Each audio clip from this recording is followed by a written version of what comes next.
ยศในสุขในสรรเสริญจงบังเกิดมีแก่ญาติโยมท่านผู้ฟังทั้งหลายทุกท่านทุกคนก็มาพบมาปะกันอีกเช่นเคยในรายการปกิณกะแห่งธรรมะอาตมาภาพตุเจ้าวัดหนองทองหางดงจังหวัดเชียงใหม่นำธรรมะมามาจาให้ญาติโยมเป็นประจำทุกวันในเวลาเดียวกันนี้และก็ต่างสถานีวิทยุแห่งนี้เป็นเวลา30 นาทีโดยประมาณวันนี้โยมทั้งหลายออกรายการจบแล้วก็จะเดินทางออกวัดไปอำเภอชัยประการไปที่โรงพยาบาลชัยประการท่านพระครูเจ้าคณะอำเภอวัดป่าวัดแดงเป็นทำบุญสืบปุราชตาอายุ71 ปีวันนี้จะไปที่อำเภอชัยประการพี่น้องที่อยู่เดียวกันถ้าฟังรายการนี้ไปพักกันได้ทุกเจ้าวัดหนองตองจะไปวันนี้เป็นวันศีลวันธรรมเป็นวันองค์สมเด็จพระสัมมาสัมพุทธเจ้าเมื่อถึงวันนี้เอาเจ้าพุทธไว้พระแล้วเอาจะตั้งอกตั้งใจฟังคำเตือนจากตุเจ้าในเรื่องของศีลแต่จริงศีลนั้นมันมีเป็นของภัยของมันอยู่แล้วซึ่งแปลว่าความสงบทางกายทางวาจาและจิตใจถ้ามีความสงบทั้งกายทั้งวาจาทั้งใจก็แสดงว่าเราก็มีศีลแต่นี่มันอาจจะขาดตกบกพร่องหลงลืมไปพ้องที่ผ่านมาได้กระทำอย่างตั้งกายได้อย่างตั้งปากได้คิดอย่างตั้งใจอันเป็นบาปเป็นกรรม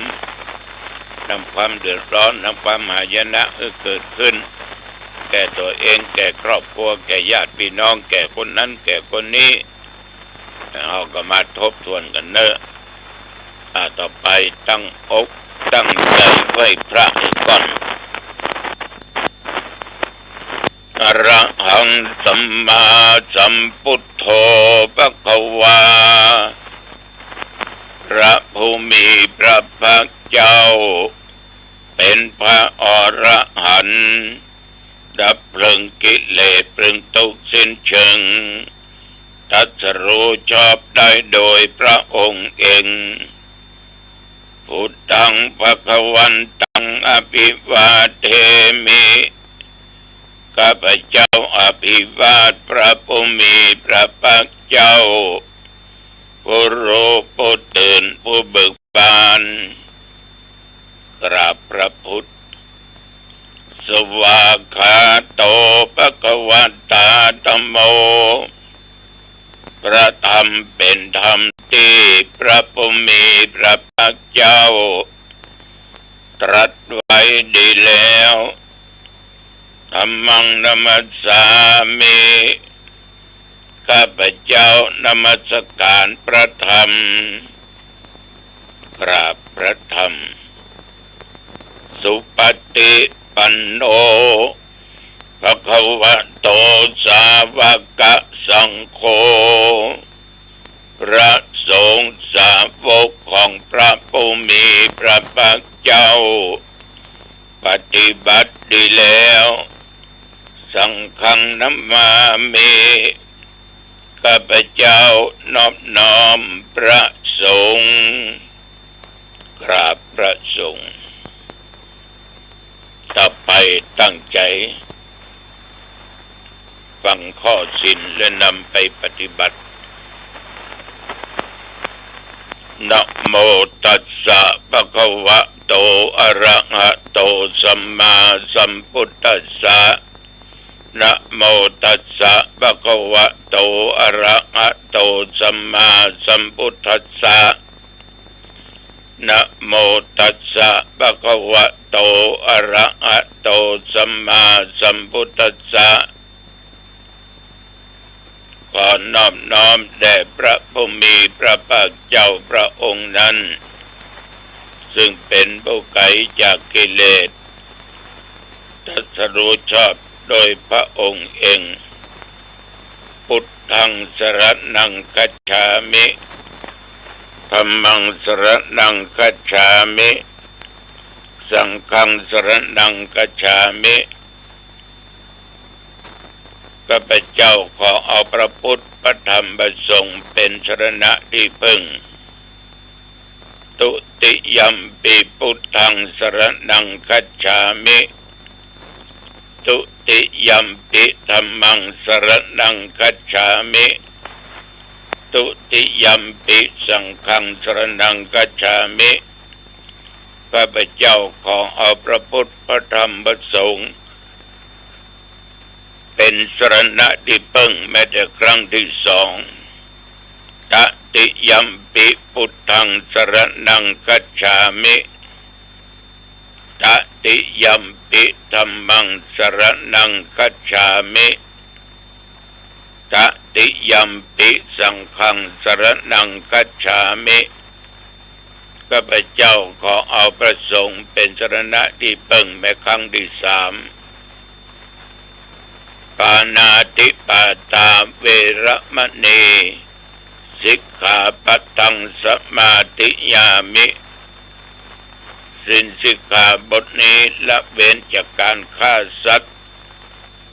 บาบาสัตว์มนุษย์สัตว์เดรัจฉานทุกชนิดอทินนาทานาเวระมณีสิกขาปัตตังสมาธิยามิสิ้นสิกขาบทนี้ละเว้นจากการลักเอาทรัพย์สินสิ่งของที่มีเจ้าของเปิ้นได้ฮื้อจะเป็นขโมยเอามาโลภโกงเปิ้นมาก็ดีกาเมสุมิจฉาจาราเวระมณีสิกขาปัตตังสมาธิยามิสิ้นบทนี้ละเว้นจากการประพฤติผิดในกามในสามีและภรรยาของคนอื่นมุสาวาทาเวระมณีสิกขาปัตตังสมาธิยามิสิ้นสิกขาบทนี้ละเว้นจากการกล่าวคำเท็จคำหยาบคำเพ้อเจ้อคำติฉินนินทาว่าร้ายแก่คนอื่นสุราเมรยะมัจจปมาทฐานาเวระมณีสิกขาปัตตังสมาธิยามิสิ้นสิกขาบทนี้เว้นจากการดื่มของมึนเมาสุราเมลัยรวมกับสิ่งเสพติดฝิ่นกัญชาเฮโรอีนยาบ้ายามาของมึนเมาทุกชนิดยิมานิปัญจสิกขาปทานิอันว่าศีลถึงห้าข้อนี้สีเลนะสุขติงยันติจักถึงได้รับไปสู่ทางสุคติได้ก็เพราะศีลสีเลนะโภคสัมปทาจักมีโภคทรัพย์สมบัติได้ก็เพราะศีลสีเลนะนิพุติงยันติจะถึงนิพพานได้ก็เพราะศีลตัสมาสีลังวิโสทะเยท่านผู้เจริญทั้งหลายจงมีสติสัมปชัญญะสำรวจดูข้อศีลของท่านว่าบริสุทธิ์หรือไม่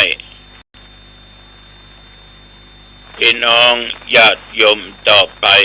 เอามาสวดมนต์กันอิติปิโสภะคะวะอะระหังสัมมาสัมพุทโธวิชชาจรณะสัมปันโนสุขโตโลกวิทู อนุตตโรปุริสธรรมสารถิสัทธาเทวมนุษย์สานังพุทโธภควาติยันตุนิมิตตังอวมังคลัญจาโยจัมมนาปุสกุณัสสะสัทโธปาปะคะโหตุสุปินังอากันตังพุทธานุภาเวนะวินาสมินตุสวากขาโตภควตาธัมโมสันดิติโกอาคาลิโกเอหิปัสสิโกโอปนายิโกปัจจตังเวทิตาโพวินโยหิติยันตุนิมิตตังอวมังคลัญจาโยจัมมนาปุสกุณัสสะสัทโธ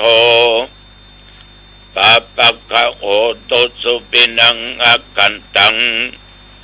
ธัมมานุภาเวนะวินาสเมนตุสุปฏิปันโนภควโตสาวกสังโฆอุชุปฏิปันโนภควโตสาวกสังโฆญายะปฏิปันโนภควโตสาวกสังโฆสามิจิปฏิปันโนภควโตสาวกสังโฆยะติตังจัตตาลิปุริสยุคานิอัตถปุริสปุคลาเอสะภควโตสาวกสังโฆอาหุนยโยปะหุนยโยทักขินยโยอัญชลีกรณีโย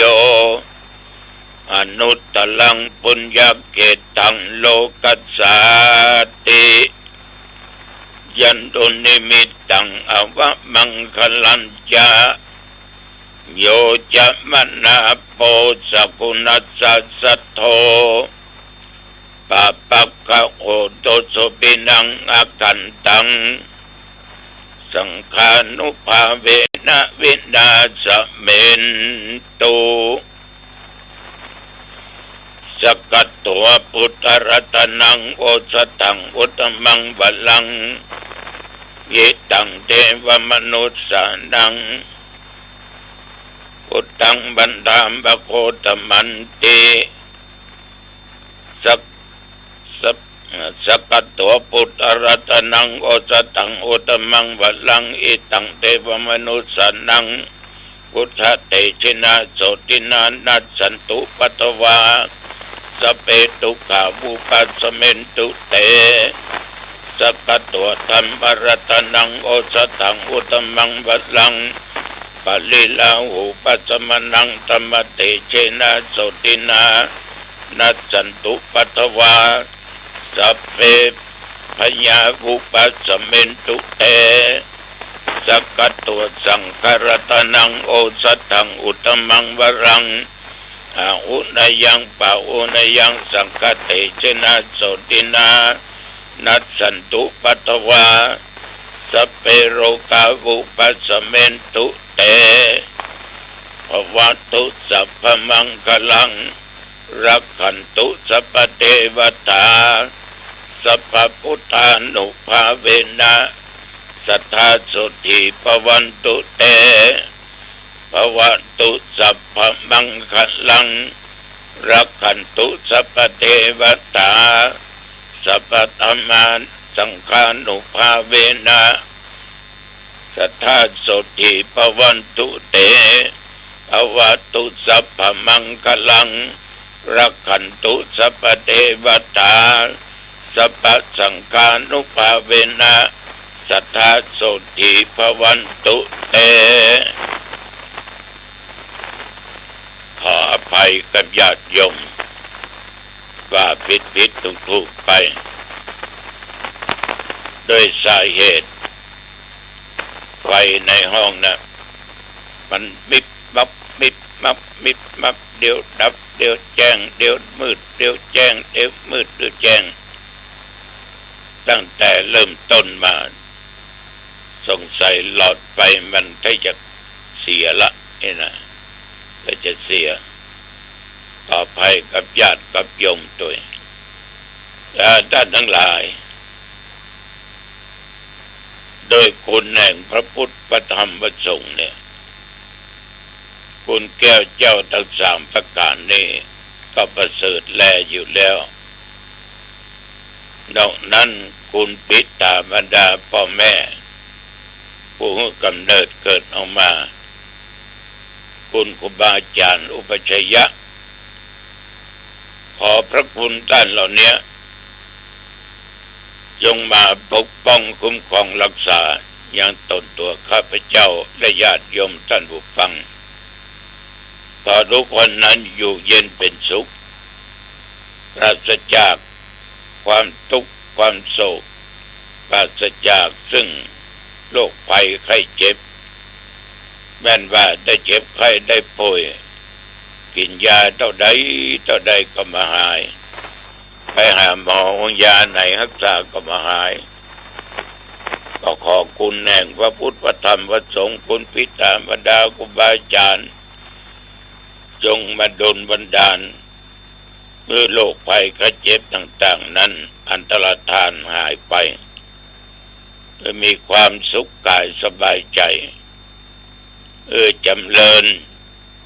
ไปด้วยสติปัญญาสุขกายสบายใจทำกิจการใดก็สำเร็จผลอายุวันนะสุขภละจงบังเกิดมีแก่ทุกท่านทุกคนกรมอุตุมันก็ได้ประกาศบอกตักเตือนเรื่องฟ้าเรื่องฝนเรื่องลมต่างๆก็ควรระมัดระวังไว้บ่ดีประมาทนับตั้งแต่เมื่อตะวันว่ามาจนถึงปัจจุบันได้24 ชั่วโมง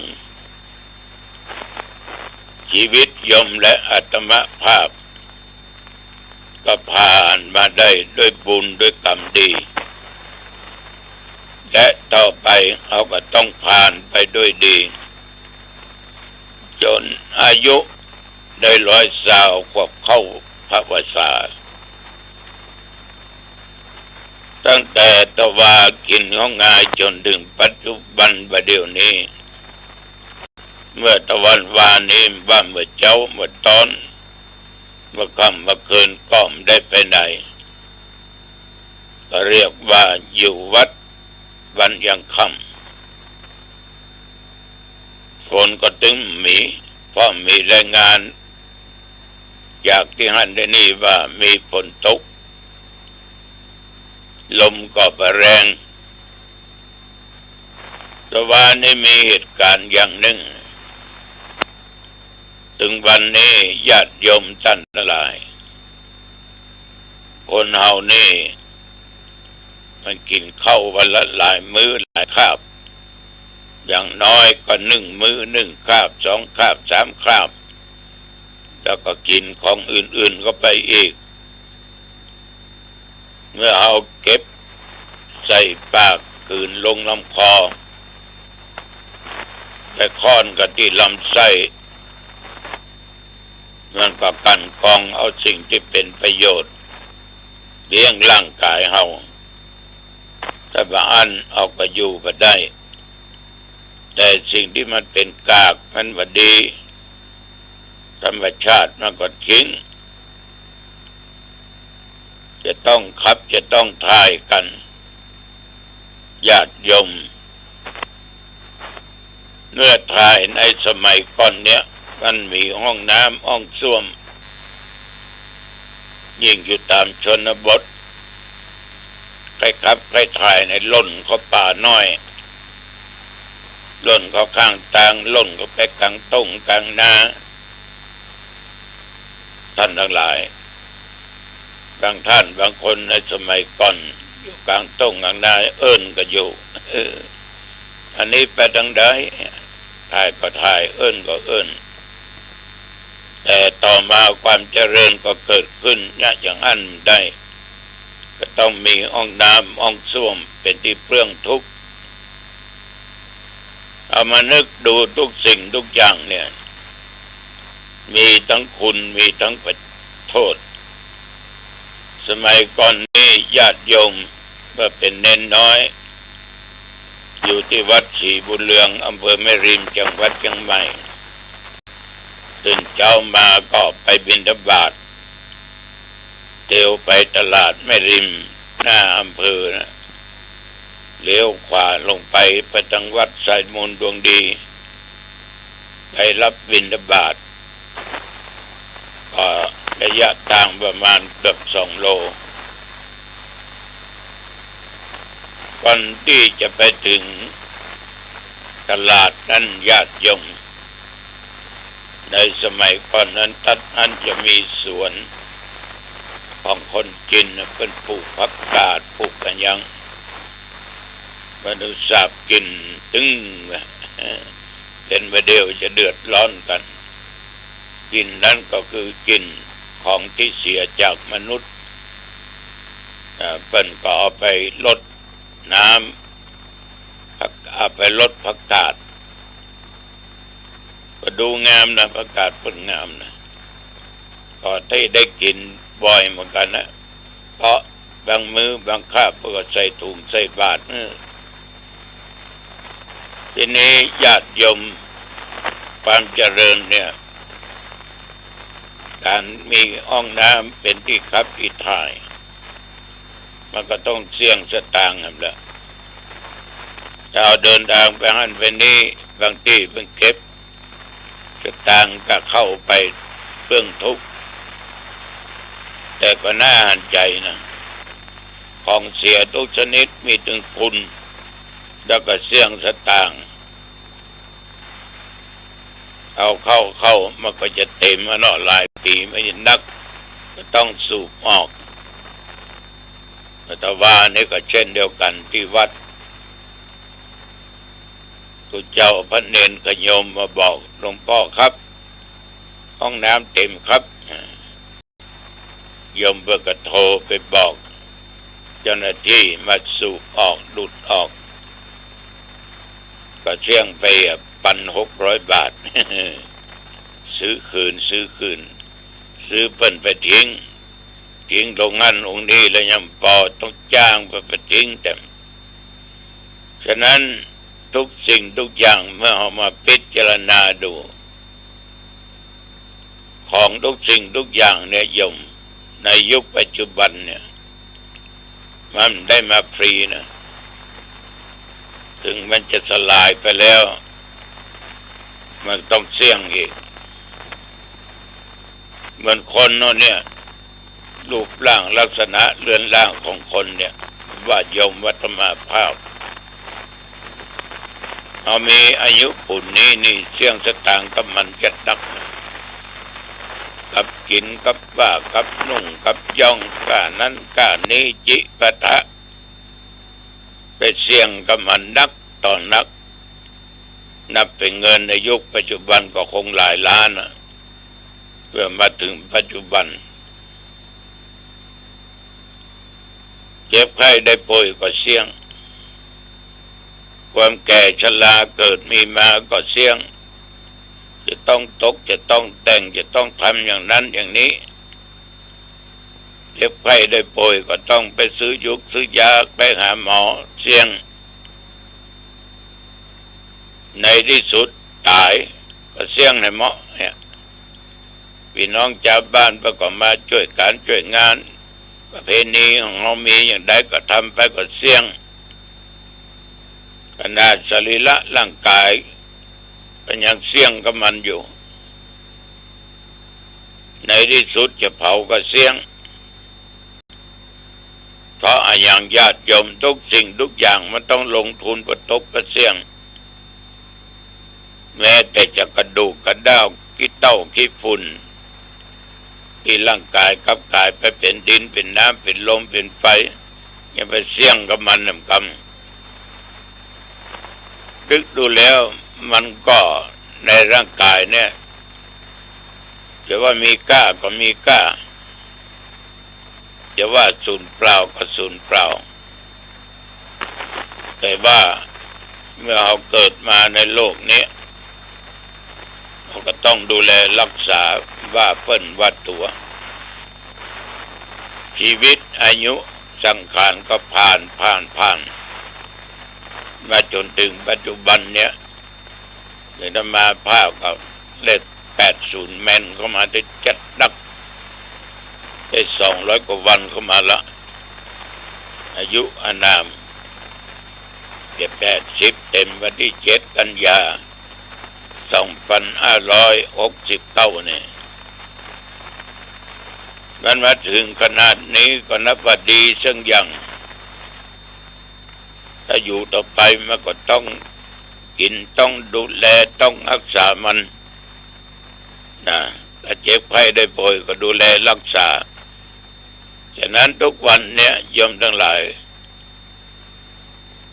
เราก็บอกควรดีตั้งตัวอยู่ในความประมาทเพราะว่าทุกสิ่งทุกอย่างนั้นเขาก็ต้องอย่างใด